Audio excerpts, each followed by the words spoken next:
Ito na nga pala mga ka-Kenjis, yung mga pinakatay natin na manok. Habang nag-aalaga tayo dito ng mga paitloging manok, sinabayan din natin ito na pag-aalaga ng 105 heads na broiler chicken. So, since tumating na sila sa kanilang growing period, kailangan na silang katayin para maging pera na at para mapalta ng mga panibagong batch. So, ito nga palang itsura ng ating mga broiler chicken bago sila katayin. Since maagang nagsimula ang pagkakatay nila, maaga ding natapos. So, after nilang malinis yan, hahakutin naman yan sa bahay para doon timbangin at malagyan ng mga labels.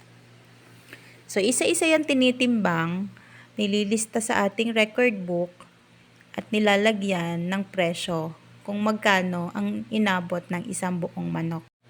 210 pesos ang pagbebenta namin ng ating mga manok.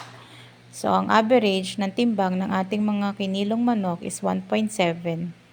Aside nga pala dyan sa mga nilinisan at mga kinatay na manok, may mga nag-pick up din sa atin at kumuha ng mga buhay na broiler chicken. So, hindi ko na nabidyohan yung mga in-out natin ng mga buhay na manok. At day before nga ng katay ay nakapagpa-order na tayo ng ating mga manok. Kaya right after matimbang yan, diretso na rin tayo sa pagdi-deliver. So, yan ang ganap natin for today's. Follow for more!